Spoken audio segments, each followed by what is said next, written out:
Assalamualaikum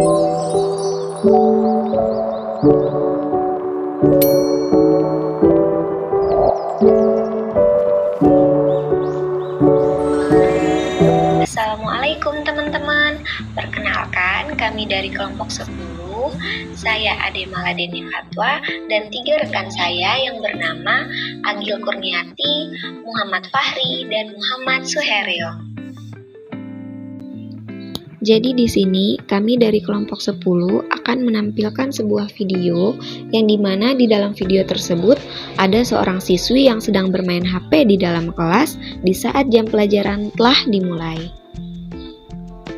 Smartphone atau yang sering kita kenal dengan sebutan HP ini sudah menjadi hal yang lumrah ya untuk kita temui di dalam kehidupan sehari-hari.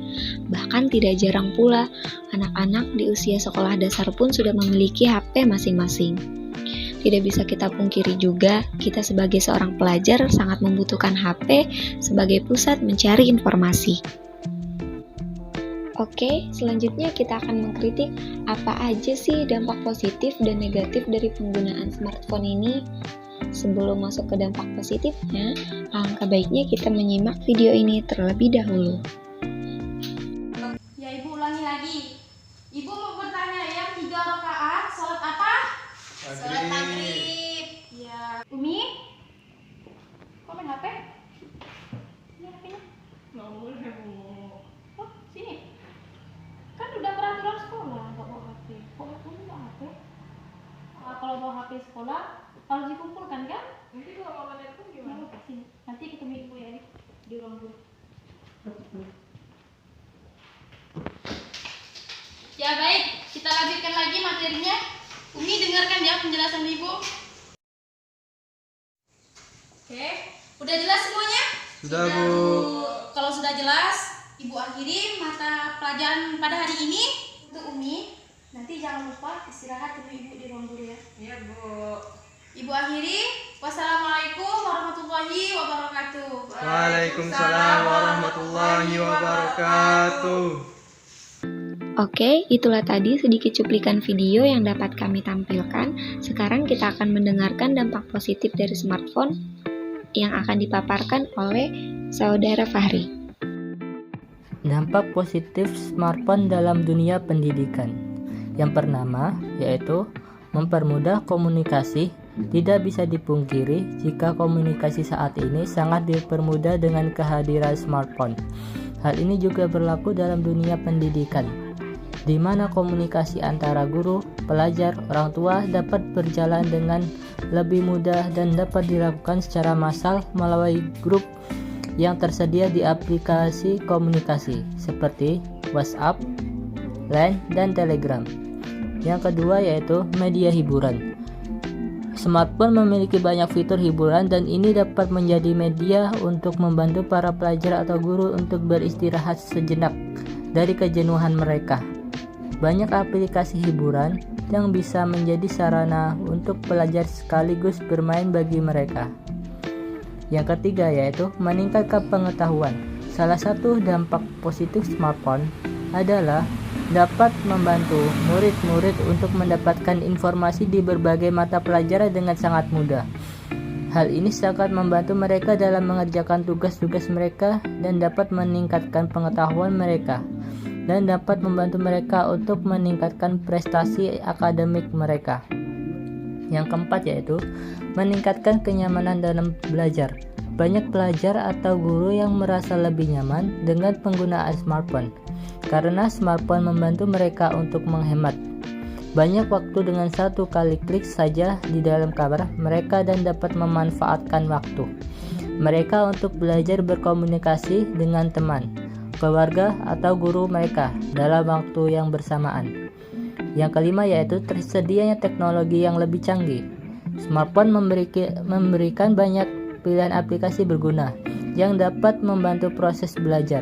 Selain itu, dengan smartphone, kelas dapat diadakan melalui telepon pintar. Tambahan lagi, murid-murid dan guru-guru dapat mempelajari berbagai kemampuan baru dan hobi melalui smartphone. Misalnya, belajar bahasa baru, teknik menggambar, memasak, atau meningkatkan kemampuan public speaking dengan belajar melalui telepon pintar mereka. Yang keenam yaitu mempertajam kemampuan mengingat murid. Smartphone dapat menjadi media untuk mempertajam ingatan murid dalam proses belajar. Dengan menggunakan smartphone, mereka dapat merekam, mengambil gambar, dan mencatat seluruh pelajaran yang diberikan secara lengkap dan mempelajari kembali di rumah. Yang ketujuh yaitu meningkatkan kemampuan dalam mengatur waktu. Dampak positif dari penggunaan smartphone adalah banyak aplikasi yang dapat membantu mereka untuk lebih terorganisir dalam mengatur waktu mereka dalam belajar.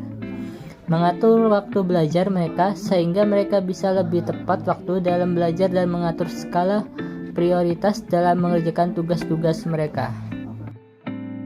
Baik, itulah tadi dampak positif dari smartphone. Selanjutnya kita akan menyimak dampak negatif dari smartphone yang akan dipaparkan oleh Saudara Muhammad Suheril.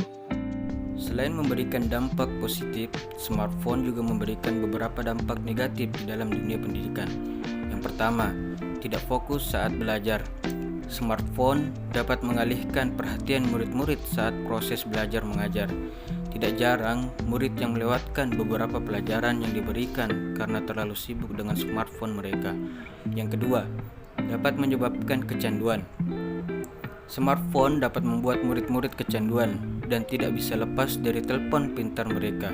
Mulai dari bangun tidur sampai mau tidur kembali, smartphone menjadi hal yang pertama mereka cari, dan ini membuat salah satu tren baru yang disebut dengan nomophobia, yaitu ketakutan yang muncul karena seseorang harus berpisah dengan smartphone mereka. Kemudian yang ketiga, kurangnya interaksi sosial dalam kehidupan nyata.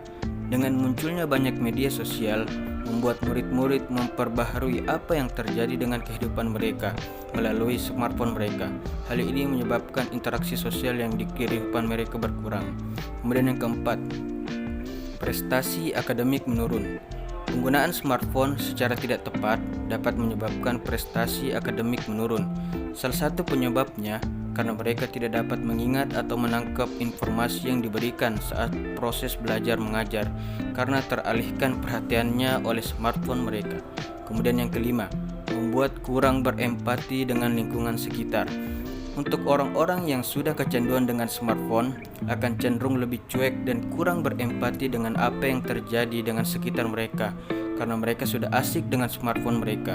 Misalnya, di saat ada acara pertemuan dengan keluarga atau teman-teman, tidak sedikit yang malah asik menunduk dan bermain smartphone ketimbang saling bertukar kabar dan cerita dengan orang-orang yang ada di sekitar mereka.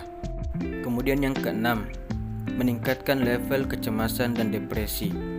Media sosial menjadi media berbagi, dan biasanya orang-orang membagikan cerita mereka di sana, mulai dari foto berlibur, kuliner, berita-berita bahagia lainnya.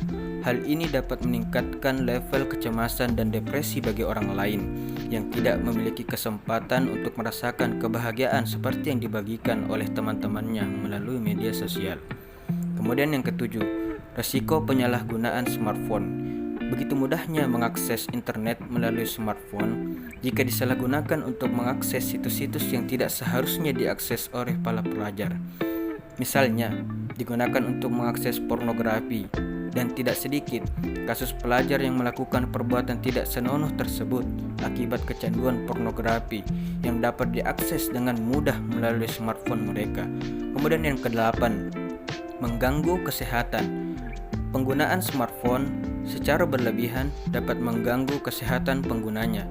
Misalnya, terganggunya kesehatan mata mereka atau kurangnya waktu tidur mereka karena menggunakan smartphone sampai berlarut malam. Hal ini berpengaruh kepada tingkat konsentrasi murid-murid dalam belajar dan dapat membuat prestasi akademik mereka menurun. Kemudian yang kesembilan, mengurangi daya tangkap otak dan daya ingat. Smartphone dapat mengakibatkan daya tangkap otak dan daya ingat para pelajar menurun. Hal ini disebabkan karena mereka cenderung mengandalkan smartphone mereka untuk melakukan berbagai hal seperti merekam percakapan, menggunakan mesin pencari untuk setiap apapun yang mereka tidak ketahui. Kemudian yang ke-10, tindakan kecurangan. Mudahnya menggunakan smartphone bisa membuka kesempatan bagi murid-murid untuk melakukan tindakan kecurangan saat ujian, baik mencontek dengan mengakses internet atau berbagi jawaban dengan teman melalui media komunikasi. Oke, itulah tadi dampak positif dan negatif dari smartphone. Selanjutnya gimana nih Kak Agil? Apakah boleh pihak sekolah atau guru menyita ponsel siswa dan tidak mengembalikannya? Mohon penjelasannya ya. Ponsel kan merupakan barang pribadi milik siswa. Nah, sedangkan guru dan sekolah tuh hanya boleh menyita ponsel ketika siswa melakukan pelanggaran aturan sekolah. Nah, contohnya misalnya memainkan ponsel ketika sedang berlangsung kegiatan belajar mengajar. Namun, pihak sekolah tuh harus tetap mengembalikan ponsel setelah konsekuensinya si siswa dari pelanggar ini telah dilaksanakan. Nah, selain itu juga ada beberapa sekolah yang memang menerapkan peraturan siswa tidak boleh membawa ponsel ke sekolah. Sama seperti yang saya jelaskan di atas tadi, bahwa ponsel disita ketika akan dimulainya proses KBM dan dikembalikan setelah KBM usai atau pulang sekolah. Nah, ada beberapa penerapan sistem sita menyita ponsel tergantung kebijakan sekolah masing-masing. Tentu saja ponsel harus tetap dikembalikan kepada pemiliknya menurut pandangan saya pribadi sebagai seorang guru seperti itu. Baik, itulah tadi video singkat dari kami untuk memenuhi tugas mata kuliah Perkembangan dan Etika Profesi Keguruan. Semoga bermanfaat. Sekian dari kami. Wallahul muwaffiq ila aqwamit thoriq. Wassalamualaikum warahmatullahi wabarakatuh.